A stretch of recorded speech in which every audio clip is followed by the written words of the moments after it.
My next guest, he is one of the best journalists in the world when it comes to mixed martial arts. He's an avid mixed martial arts fan as well. He's a senior sports reporter for MMA Junkie. Please welcome back Mike Bohn. How you doing, Mike? Hey, I'm good, man. Thanks for having me back on. It's good to see you. Hey, it's awesome, brother. It's only fitting, man. I mean, we did the predictions and we talked the fights before the Conor and Dustin fight the second time, and it's only fitting to get you here for the trilogy fight, man. How have you been? I've been good, man. It's just kind of slugging along like everyone. It's nice to see some things opening back up, getting events, sort of crowds and stuff again, and yeah, I can't really complain, man. Yeah, I mean, we're getting some normalcy, back in the world, and things are starting to open back up. There's been events that have had a full attendance on there. Have you been to one of these events? I was at UFC 261, so I Mhm. did the first show back, which in my opinion is still being kind of the crown jewel and set the bar for any of the shows that have come back so far. 263 was great, but that card, just the atmosphere of the first one back, the three title fights, the way they all ended, it was Yeah, just such a crazy night. The injuries to Chris Weidman and Jimmy Crute and stuff. It was just one of the more memorable events I think in overall yeah, 264 this weekend. yeah. It's gonna be a very exciting time. Obviously, the world of mixed martial arts. The world of mixed martial arts is just going crazy right now, and it's obviously flooding with news. Obviously, combat sports has really gone on full fledged, and obviously, COVID did slow it down in a sense, but Dana White was so aggressive. And obviously, he was so aggressive when it came to putting on shows. And it feels like there's always a fight every single week. This is one of the rare weeks where we don't have MMA. And obviously, they did it the smart way. They're building up that hype towards that huge UFC 264 card on there. And obviously, you know, what else could we want, right? Conor McGregor, Dustin Poirier, the trilogy fight. I feel like it's been forever. And I feel like the anticipation has only grown so much more obviously. So that's where I want to start off here, Mike. So we talked about why Connor was doing this, and I asked you, and I think the thing that stuck out to me the most is you said legacy for Connor, right? And going through his legacy, how bad did you think it hurt his legacy coming off that loss to Dustin in that second fight when we talked? I don't know how much it hurt it, but I think it set it up for the potential to hurt it. And I think that's what this third fight is all about right now, right? Like, I mean, we see these guys lose here and there. Obviously, that would have been a big opportunity for Connor had he won that fight. He would have probably, been fighting for the title and all that stuff. He would have been 2-0 on Dustin. So it would just kind of be a different scenario here. But yeah, that one kind of just more to me. I still think Conor McGregor, obviously, maybe not one of the best fighters of all time, but definitely one of the most accomplished. I mean, the first two division champions simultaneous, all these different accolades that he had. So no one can ever take that away from him. But if he wants to get back to where he wants to be, being a champion and all that kind of stuff, that was a key loss for him. And then now he gets this opportunity to redeem it. And I really think it pretty much just puts him right back in the position he would have been if he won the last fight. So he kind of gets to make up all these little things that may have been slightly taken away with that last fight. But for this one here, if he loses this, this is definitely one that could hurt his legacy, and it really will ask a lot of questions because I think it takes him out of that championship conversation and puts him into that fun fight type conversation.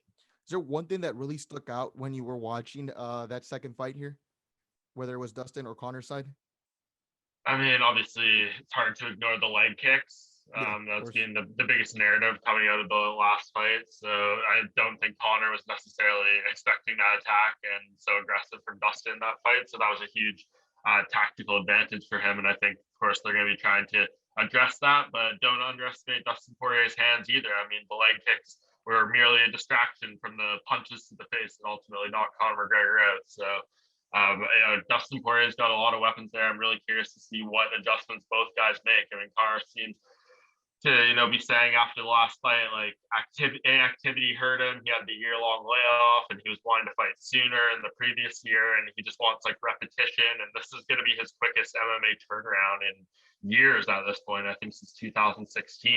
And at around 5 months. So for him, it'll be interesting to see how he tries to return to form a little bit there and make the adjustments. But yeah, like going back to fight one, the leg kicks were huge, and I think a lot of the game planning is going to stem from both sides around that strategy that Dustin Poirier implemented first time around. Definitely. Now, for me, obviously, the thing that really stuck out the most was just how cool and calm, like Dustin Poirier, and we've talked about this, and obviously, you agreed when I told you that, I just don't get the opinion where people were saying Conor's going to win this or it's done. And obviously, a lot of casuals come in, so a lot of popular opinion weighs in, and there's a lot of Conor McGregor fans and that people that stick with him. But obviously, going through the experience side, and you look at Dustin. Dustin's been in some wars. He During the time that Conor's been inactive, Dustin's been very active, and he's fought some of the best fighters in the world, and he's finished some of the best fighters in the world.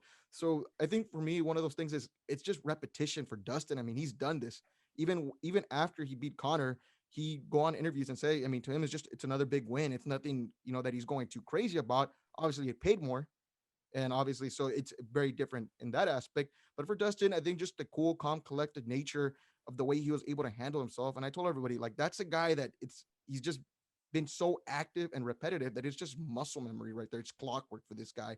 So going into this fight, I think that's really where I'm going to give Dustin the edge already, because he's already, and just Connor's beaten some of the best fighters in the world, but Dustin's just been doing it in such a consistent level. Doesn't really take a lot of time off. The longest layoff that we've seen him had was between what may have been between the Hooker fight and the previous fight before that. That might have been the longest layoff that he's had, but he's been very active. Do you think that's a huge edge for Dustin in that aspect, or you're giving the edge to Dustin for another particular reason? Definitely. I mean, I think that's one of many reasons I am giving Dustin the edge here. I mean, yeah, that layoff he had after the Habib fight, he Yeah, had hip surgery and stuff leading into Hooker. But I mean, if you take that Habib fight aside and everyone loses to Habib, just look how good Dustin Poirier has been over the past however many years at this point, half decade. yeah, He's been in his stride. He's fighting, his best fighting of his career. And I think right now he's just going into his prime. I remember talking to him during that layoff after he had the surgery, coming back from the Habib loss. And he says, I think these next 3 years are going to be the best years of my career. I remember him telling me that because I feel like this is going to be my prime, and we're kind of seeing it unfold right now. So for him, I think definitely just him competing consistently. If you're kind of comparing the two, obviously Conor lives a completely different lifestyle from Dustin Poirier. of course. God knows what he's doing at certain times. And for Dustin, he's always training, he's working, he's in there at a gym, American top team, working consistently with the best fighters in the world. I mean, you go in that gym and it's just an absolute killer after killer walking around in there. And we don't really know who Conor rather is training with. Who can you name many of his sparring partners? I mean, I'm sure he's working with people to a certain pedigree, but he's not getting kind of the daily grind that Dustin Poirier is. So I think just the preparation, everything you said, the repetition. Dustin is just 100% in this fight game, and his mind is so locked in on winning that belt and just doing everything he can with these prime years. And I don't think you can make those kind of very clear, certain statements about Conor McGregor. Obviously, he has a lot of positive things going on around him as well, but it's just kind of two different people in two different places right now. And I definitely think the fact that Dustin has been, fighting so well and doing what he's been doing, we've seen it in the cage time after time over these past few years, and it's impressive. And whereas Conor, it's been a fight here, a fight there, and we don't really know exactly what to make of him. Definitely. Now, look, like, and I'll attest to this, and I'll be honest, and I'm sure you'll agree here. Connor's got a ton loads of money. He's always going to be that kind of a draw. If he loses this fight, UFC still has the Nate Diaz fight in their pocket, obviously, which way they can sell out a whole arena. And Masvidal, there's plenty of yeah, people you have to fight. there's some fights there, but how big is it for legacy though? Here, I mean, will it truly crack it? Right, if he loses in this fight to Dustin Poirier, how big? What's the magnitude of this fight though for Conor? I mean, I think the upside is bigger than anything, just because we haven't seen him win, a big fight. Donald Cerrone. I mean, all respect to him, he's one of the biggest fan favorites in company history, but he's not that elite fighter. He's never been a champion. We saw what happened to his in title fights, things like that. I do legitimately think Conor McGregor beating Dustin Poirier, and I think I said the same thing before the last fight, would be one of the biggest and most impressive wins of his entire career. Putting belts aside, Jose Aldo 13 seconds, Eddie Alvarez flawless performance, all these different things.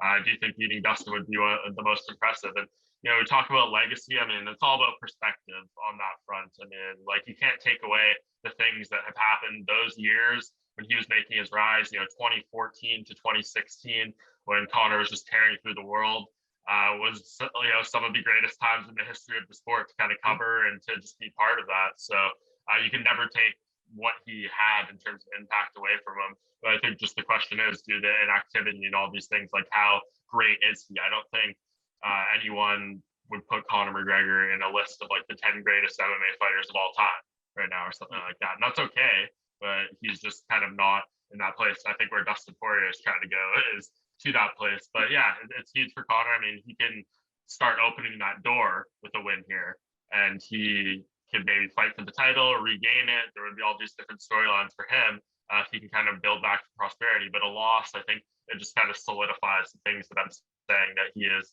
a great champion, done many things for the sport, and being obviously an awesome fighter. But I don't think you put him in that like top 15, top 20 even. Now, Mike, and what I love about this main event is there's so many ways we can go about this and so many different things we can talk about. But for the audience and yourself, that you've been covering the sport for a while already, and you've been there. Have you been there for the rise? Have you been with MMA Junkie that long to watch the rise for Connor?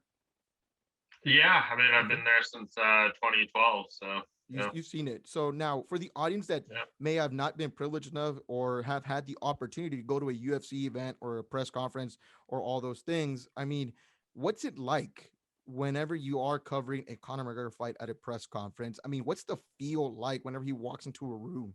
Can you describe that to the audience? I mean, during his prime years, even then, he still has some of it left. But I don't think it was, what it once was. I mean, it's just being a different thing. Like he's kind of his celebrity kind of outgrew it to a certain degree. That the Vegas crowds, if you go there, it's not the same as it was. With it's all Irish people and just like absolute insanity in every hotel. The tickets get more expensive and all that kind of stuff. So it becomes sort of like a high roller scene when it's a Conor McGregor fight. They kind of get outpriced. But back in the day, like when he was doing the Chad Mendes fight, the Aldo fight, and stuff like that, you would just go to one of those events, and the atmosphere would just feel like something absolutely special and unique for sure. There's something in the air. You just have so fleets of Irish people flying over. They would be singing and dancing in every hotel lobby, outside the arena, during the press conference. It would just be chaos. It was just a special atmosphere for sure. So yeah, those were some very unique years, and I think obviously it's a little different now. His past two fights haven't been, I guess just the past one, but yeah, like this will be a big fight, and I'm curious to see what the crowd is going to be like for Poirier, because obviously they are doing a sold out crowd, and Vegas is going to be absolutely nuts because there's other events going on that week, and I'm just curious to see what kind of crowd is going to be out for that one if we get a little bit of that back, because I do think you could maybe make the argument that he feeds off that a little bit, and Of maybe course. there was a few thousand people in Abu Dhabi, but it was like not really a noticeable crowd much at all. And I think that packed house when he does the walkout and he kind of gets Yeah. into that vibe, I think that's something that could maybe elevate his performance. Definitely. I always tell people like there's just something about that walkout when he comes and you feel the audience get energized off that. Obviously, it's no secret that he can definitely feed off that. What's the most memorable moment you've had though at a Conor McGregor press conference? What's something that stuck out to you, At a press conference, or just anything? What's your favorite Conor McGregor memory? What's something that really stuck out to you?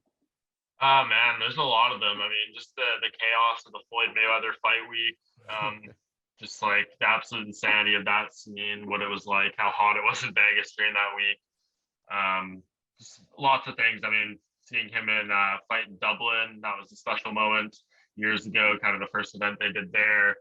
Um, the second Nate Diaz fight was a really big one. There's been a lot of definitely just big fights. They kind of blend together to a degree. But that Nate Diaz press conference where they were throwing the cans at each other and Nate Diaz walked out, that was just a little bit of chaos. And you get a lot of that with Conor. I mean, there's been some definitely interesting moments with him, but that's one that I guess in terms of like a press conference stand out. I remember just after the last fight, the Cerrone fight, when he came in and he made kind of a big deal leading up to that about how he like hadn't been drinking his whiskey for months on end or whatever, and he brought a bottle to it at the press conference. And I asked him, how it felt to be reunited with his old friend once he had his first sip, and you could just tell he was so pleased to be drinking his whiskey again. So yeah, there's some funny ones over the years. Definitely. Now, obviously, besides it being such a huge fight for both Connor and Dustin, it's a huge fight for the UFC, in my opinion. Here, I mean, Connor is a big source of revenue when it comes to the company, and I know that whether it's with Connor or without Connor, they're always going to make money, right? It's a big company. They know why it's a good president for it. Obviously, he's been a very aggressive one. But how big is it for the UFC for Conor to win. Obviously, with MMA, it's very different than like a WWE or things like that. It's not scripted. Obviously, you have to be prepared for both results. But how big is it for the UFC for Conor to win money wise? Not as big of a deal as I think some people might think Okay. now, and that we're in the ESPN era in terms of their pay-per-view contract and structuring with ESPN Plus and doing it through that. I mean, they obviously a Conor McGregor fight and its ability to sell more puts it to a higher threshold, so they have the potential to make more money. But whether Conor McGregor is fighting or not fighting, I don't think it hurts their bottom line in any way. It Okay. just kind of helps push it up a little bit more. So I mean, they've only had what three Conor McGregor fights in the past 5 years, and they're here. They still are doing, making as much money as ever. So I don't think it's something that's kind of do or die for the UFC. Would winning seemingly would extend his leash. I mean, obviously there's a brighter future with a win here than a loss.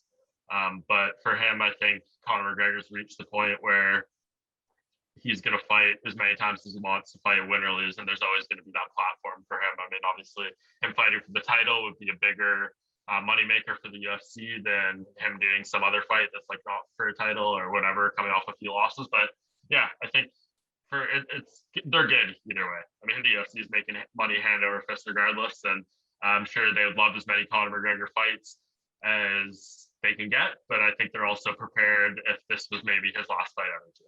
Definitely. Now in the different side of things here with Dustin. Dustin, obviously a lot of people are favoring him now, jumping on there. Are you 100% certain that Dustin will win this fight? And if so, why? I mean, obviously, you're never 100% No, certain, yeah, but well, after mixed martial seeing what we arts. saw, yeah, I mean, like, I think it's pretty much just similar analysis to the last fight, honestly. I mean, if Conor McGregor is going to win this, I think he needs to knock him out in the first round or, the first half of the second round, somewhere in the first 8, 9 minutes of the fight. And if it starts going further than that in the third and they start grappling and it turns into a dogfight where we know Dustin Poirier is so comfortable and we've seen Conor McGregor struggle, he's never won a decision or lost a decision or won a decision rather in his career. It's been all finishes and his career losses, so it's been put away inside the distance. And yeah, I mean, I think that's kind of what we said about the last fight too. But does he have the power in his hands to land a good shot and knock Dustin Poirier out, even in maybe you could say like a deteriorated state compared to where he was in his previous fights? Yeah, for sure. I mean, Conor McGregor can win this, but I think his best chance of winning is by knockout, or really his only chance of winning is by knockout, whereas Dustin Poirier can knock him out, submit him, or beat him by decision.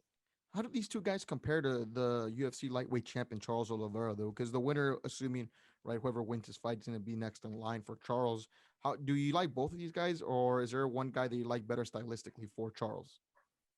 I think Dustin would be a more It's so hard to say, actually. I mean, I think they're both similar to some degree. I think pretty much anyone Yeah. wants to keep it on the feet with Charles Oliveira. I do think Dustin Poirier is much more well-rounded, and if it did hit the ground with Charles Oliveira, especially as we saw, it's not immediate doom with Charles when it does go to the ground. He wasn't able to finish Tony Ferguson, even though that was slightly to Tony Ferguson's insane flexibility and not unwillingness to tap out. But he got Michael Chandler to the ground and had his back early in the fight and didn't finish that. So I do think Dustin could survive or hang or compete with Oliveira on the ground, whereas if Conor McGregor was on the ground for Charles Oliveira, I would not like his chances there at all for very long. So I think both guys in a striking fight would have a really excellent matchup with Oliveira if they could defend the takedowns. They would have a much better ability to kind of figure out his puzzle there. But on the ground, I guess Dustin more competitive there. So I guess to answer the question, I think Dustin would be a better overall fight. What's your prediction for this matchup here, or do we have one yet, Mike, or are you gonna wait till later on in the week? I mean, I'm leaning towards Dustin. What I saw in Abu Dhabi, I feel pretty confident that he's gonna be able to do something similar again. I mean, the fact that he now, like, all the questions going into that last fight were around his mindset. Is Conor McGregor, like, the fact that he was knocked out by him, all these different things years ago, all these little elements.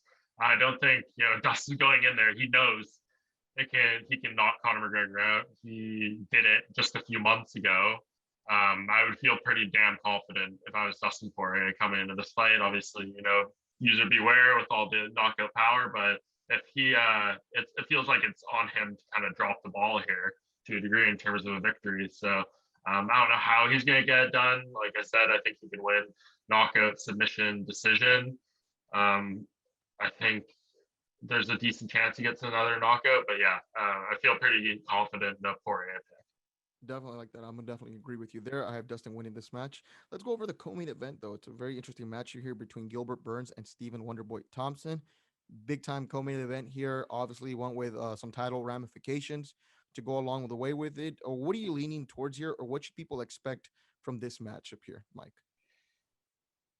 I mean, I don't know. It depends if Gilbert Burns wants to strike with Wonderboy or not. Then it's going to be kind of on him to decide how that fight goes. Because I mean, you'd imagine if you're Burns, you don't want to be staying on the outside. He's kind of a shorter, stockier welterweight. Wonderboy is going to try to use the range and do his Wonderboy thing, as we've seen so many times. And Gilbert Burns plays that game. I mean, I don't really think there's many people at all that I'd pick to beat Wonderboy in just like a mostly stand-up fight. So it's on Burns to mix it up and try to get it to the ground and clinch and do all of that stuff. And I think if he does get it to the ground, which is a tough feat with Wonderboy, then maybe he can make something happen, you know, pass the guard, maybe possibly even submit him. There's some decent chances for him there, but Wonderboy has just kind of mastered his style and the range and stuff like that. And if Burns isn't able to disrupt that early and get Wonderboy off his rhythm, then I think that's going to be a lot of trouble for him and a long night of probably getting picked apart to a unanimous decision win for Wonderboy. So I think kind of I'm leaning towards Wonderboy there, but Burns, I mean, like I said, he's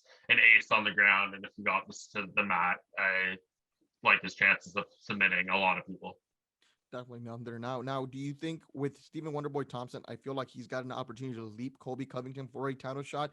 As to if Gilbert Burns were to win, I still think that Gilbert would probably need about maybe another win or two to get himself back in the mix there. Do you agree with that?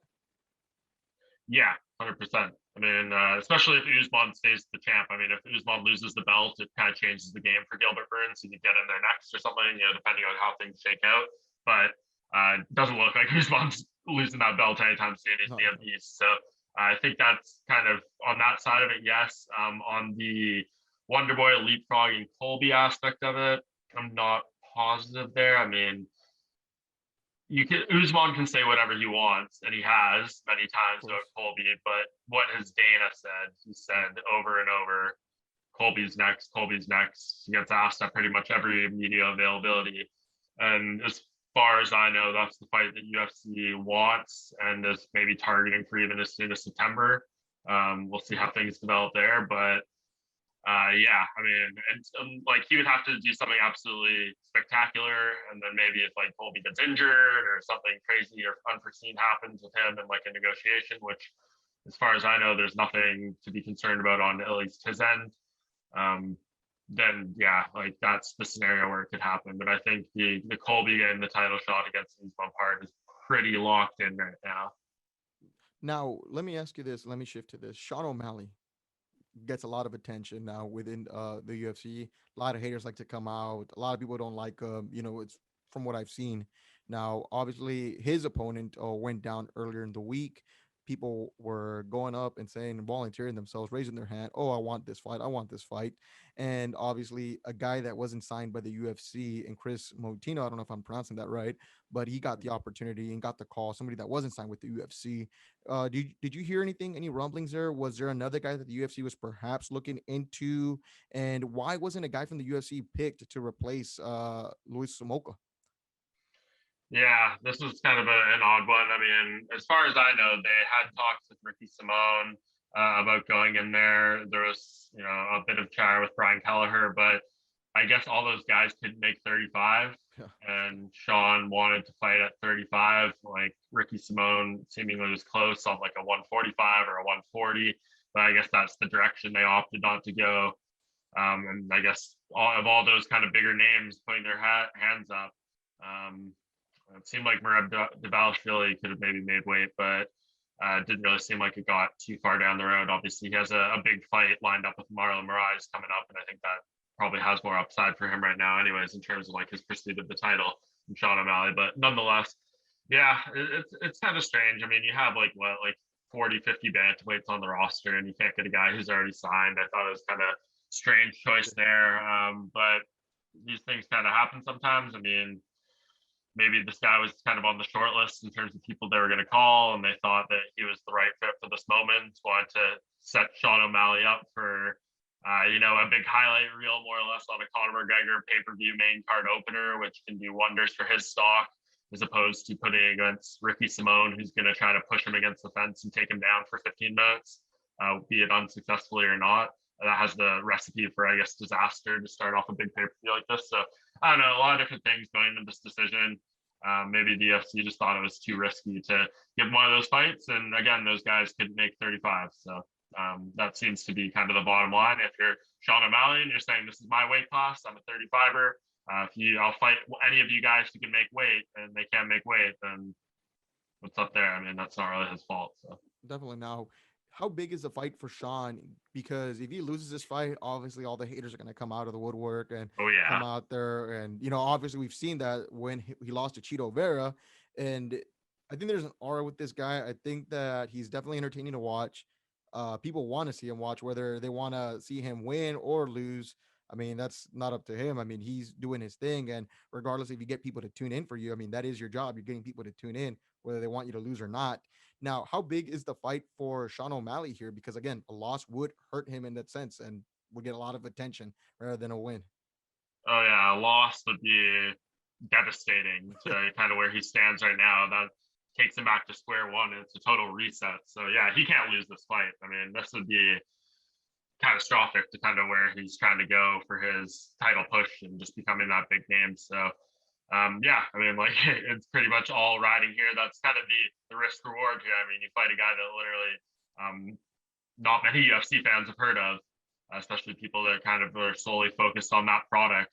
And maybe it's a mismatch in terms of that, and you can get the big highlight reel. But if you lose to him, that really hurts you. Whereas if you did take this fight, even if it was at 140 or 145 with a Cody Stamann, a Merab Dvalishvili, one of those dudes, Ricky Simone, who is probably a bad style matchup for you, you're doing it at a higher weight. If you lost that one, well, I think people would at least respect you for it. I mean, he's reached the point of like being polarizing that he's gonna get hated on no matter what, like regardless of who he loses to, how he loses, whatever the case may be. So like it's doesn't really matter, I guess, at that point, because he's got like such an army of haters already. But for him, yeah, like the downside here is far more significant than it would be if he had fought one of those other dudes. Now, is there another another fight on this card that people should have an eye out for, Mike? Oh yes, Nico Price and Michelle Pajea. I mean, come on, Yeah, that's gonna be absolutely ridiculous, that fight. I mean, Michelle Pajea is, I'm sure many have seen by now, the man who does the backflips and like the crazy in-fight madness, had that disqualification against Diego Sanchez, and is just one of the most entertaining guys in the sport, at least pre-COVID, because during the COVID era, he seemed to have tightened up his style a little bit and being a lot more technical and not really done any of the flashy walkouts and stuff. And he was saying it was because there was no crowd, and that's who he does it for. So in front of 20,000 people, the first event back in Vegas, I can't wait to see what this guy tries to pull out on the card of this magnitude.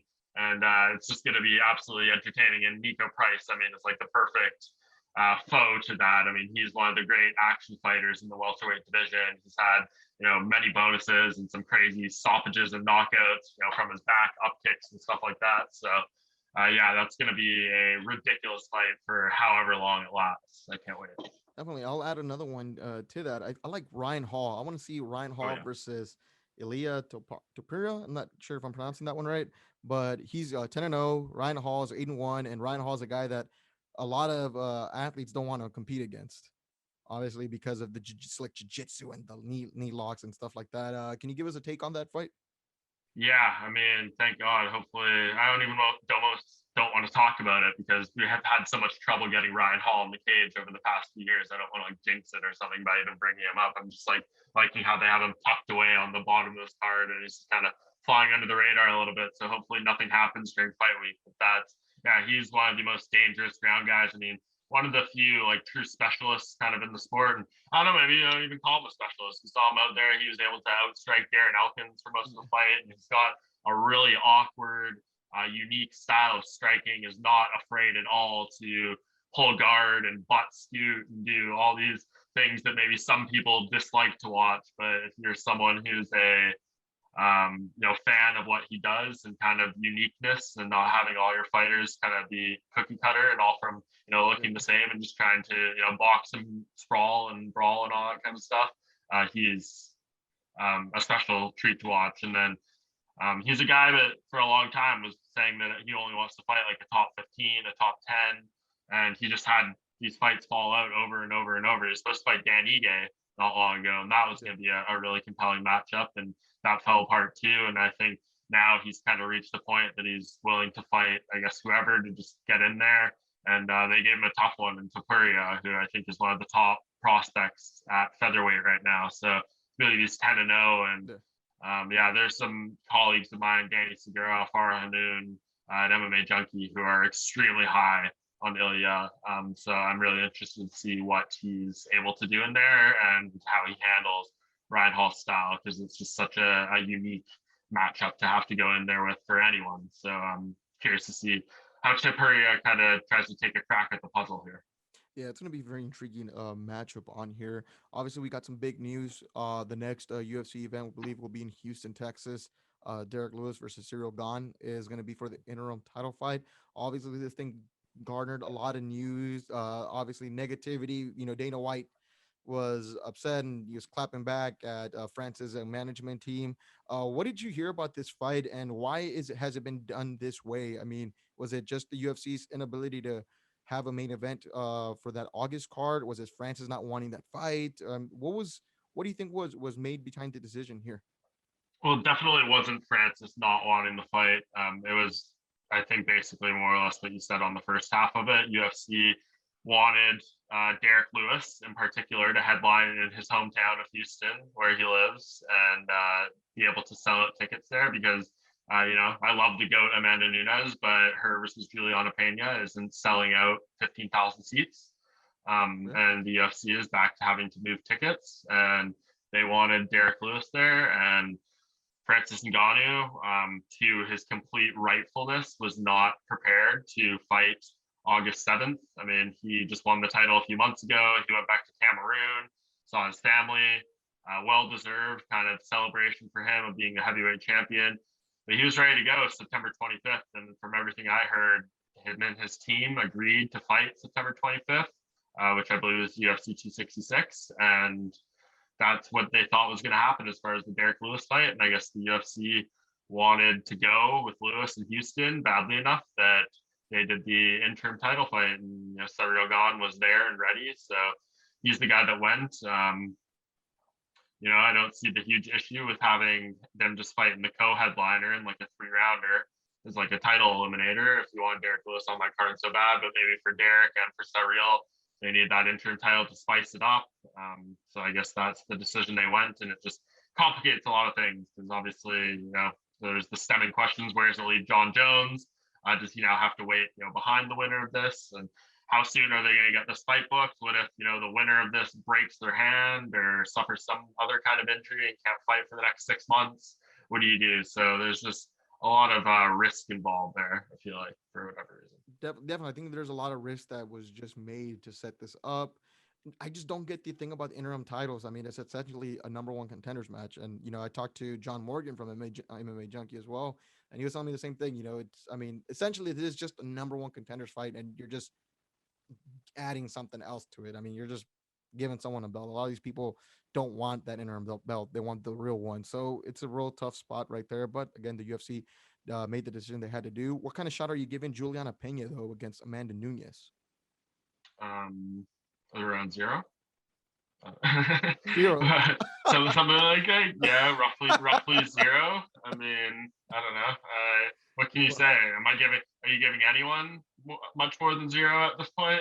Maybe outside of Valentina Shevchenko, but no one. It doesn't seem like we're getting that fight anytime soon. So respect to Juliana Pena. She's getting her title fight, deserved or not. Coming off a win over Sarah McMahon, and that's about it. She got submitted by Jermaine Durand, I think like 2 fights ago or 3 fights ago or whatever, but this is just the reality of the situation with Amanda Nunes. It's not really about the opponent at this point. It's just about putting the spotlight further on her greatness. And, she's going to have these incredible performances every few months. And I mean, obviously, if Juliana Pena can go in there and surprise us with something, that would be awesome and give us like a competitive fight or even just like a moment of doubt about Amanda Nunes winning in there. But from what we've seen so far, what can you say? And I actually saw Amanda at American Top Team when I was there a few weeks ago.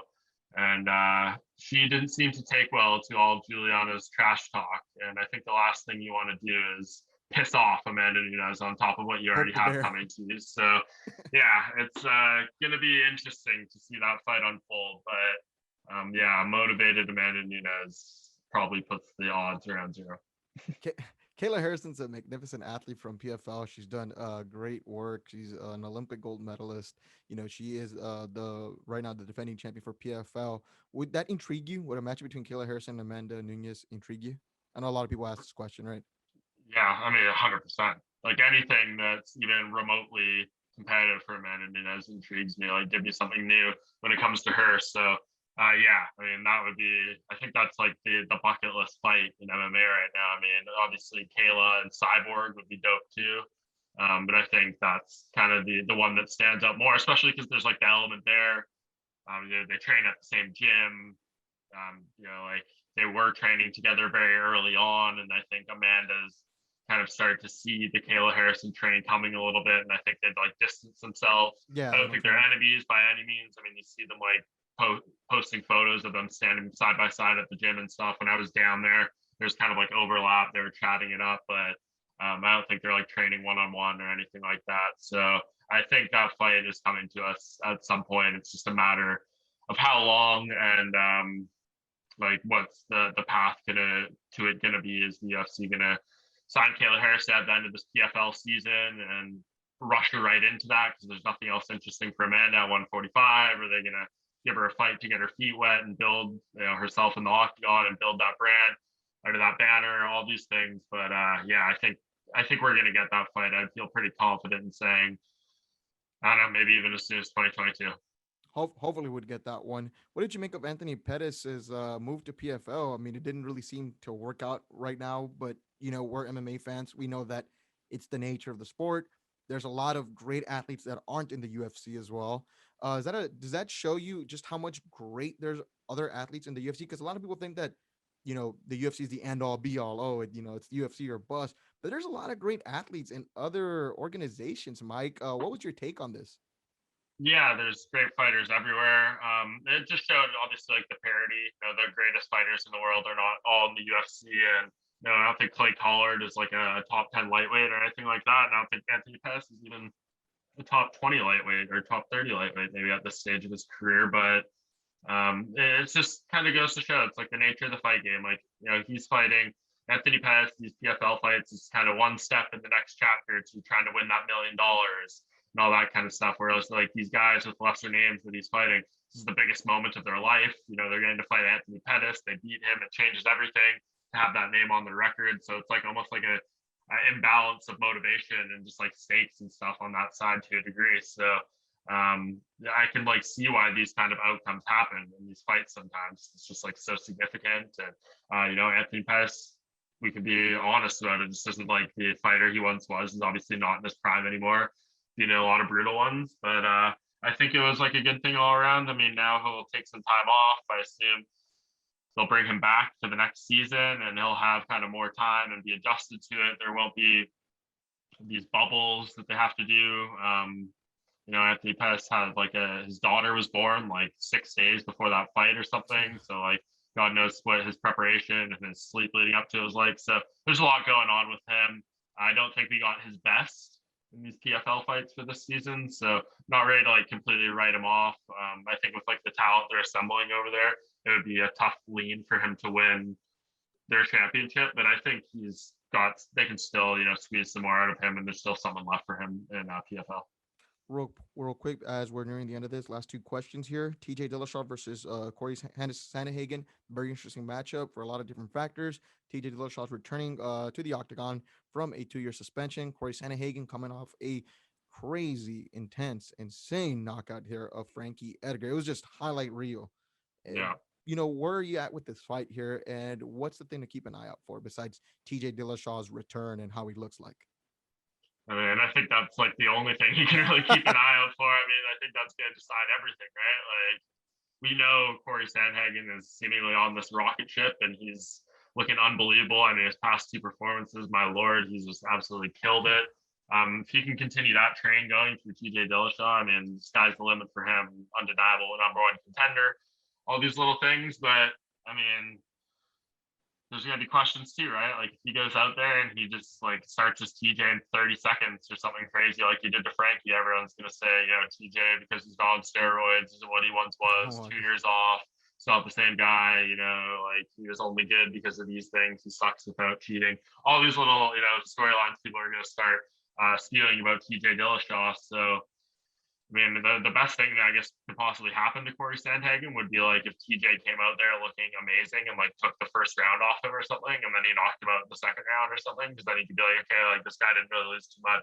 He never lost the title in the cage. Technically, he had to vacate it because of he had it taken away because of his positive drug test. But like he's still a very good fighter, and I was able to beat him. And if TJ can come out there and look great and then win the fight, that's great for him too. Or even if he goes out there and looks good to a degree and then loses, I think just it's all going to be about TJ, how he looks coming into this, his physique at weigh-ins. Everyone's going to be posting those little side-by-side images, and just like there's going to be so much stuff going on. Yeah, so I think just like Corey Sandhagen, which is I'm sure going to be perfectly fine for him because he is not much of a talker. He just likes to kind of go in there and be the quiet guy and do his thing in the cage. So having all the attention on TJ is going to be perfectly fine with Corey. And then we're going to see what kind of product we get out of TJ Dillashaw after 2.5 years away. Fair to say that this is a bigger fight for TJ than Corey? Yeah, for sure. Because what's TJ now, like 35, 36? Yeah. He goes in there, he wins this. I mean, he was trying to stump for a title shot coming back right away because, he never lost the belt in the cage. All these little things, which I thought would have been a ridiculous decision to give him that. But for him, yeah, like he wins this. He goes back saying, the only reason I tested positive is because I made this one-time bad choice about going down to flyweight during my cut and I needed the help. Kind of the story he's been telling, whether you believe it or not, would have, further credence behind it. But like, this is when I'm at my proper weight class, doing the things I've always been doing. I'm still one of the best bantamweights in the world. So yeah, like so much riding for TJ Dillashaw in this fight for sure. Like bantamweight is so stacked right now, and there's so many good guys in that division that like he's kind of slipped in here right back into the top of the queue. But he loses, and especially like loses definitively, he drops way down there behind a whole bunch of guys kind of on the come up right now. And obviously we don't even know when we're getting that Peter Yan and Aljamain Sterling rematch. So like it's already a long enough line as is. So yeah, so much on the line here for TJ Dillashaw in this comeback. Definitely. Oh my goodness. The Aljamain Sterling and Peter Yan. I still can't believe that knee, man. Oh, insane. Yeah. And anyways, last question here before we sign off, Mike. Last time I had you on the show to close it out, I asked you what you were looking forward to as the year was going to progress here in 2021. You had told me John Jones moving up to heavyweight. Right now, it's not looking like we're going to see that, Mike. Do you think the fight happens? If so, it'll probably be next year, though. But what's your stance on that? Yeah, I mean, that's pretty much it. Like, obviously, there's not too many things to explain for anyone who's been following the scenario. Like, it's just been delayed, and then they moved to the different direction of Derek Lewis, and Francis or Ciryl Gane rather could be the biggest issue in all this, really, because if he goes in there and beats Derek Lewis, which I think I'd favor him to do sitting here right now, and I think he's a tricky style matchup for Francis Ngannou too. So like this fight might have kind of be completely blown up, and like I said, just putting more roadblocks in the way there, because we're gonna get this interim title fight. We don't know when the winner of that will fight Francis, and that's kind of putting a big thing there. What if it's not until January or something? Because I'm pretty confident in saying that we were going to get Francis on September 25th. That's the date they agreed to. The winner of this isn't going to win the interim title and fight 7 weeks later or 6 weeks later or whatever against Ngannou. That'd be a disservice to them to even take that fight. So when do we get that? Maybe January, and then the winner of that ideally fights Jones when like July of next year or something. So could be looking at a hell of a wait here, and who knows what else happens in between them and now. So yeah, I'm not feeling too good about my John Jones to heavyweight prediction. I don't know when we're even gonna see that. Yeah, man. I just hope it doesn't lose steam. You know, there's fights that happen and that'll lose steam, and there's fights that should have happened at the peak of this, man, just at the peak, and you would have gone crazy over it, right? And I just hope it doesn't happen like that. Mike Bohn from MMA Junkie, thank you for joining us and thank you for taking the time, man. Thank you so much. Oh, no worries. It's good to chat with you, man. I appreciate you having me. Awesome. Anything you want to let the audience know before we sign off? No, you can just follow me on social, Twitter, Instagram, Mike Bohn MMA, MikeBohn MMA, and yeah, I'm good. Awesome. Well, that was MMA Junkies and Mike Bohn. And to all you audience, thank you for sticking around. Hope you enjoy the fight, folks. Be safe. I'll catch you later, guys. Goodbye.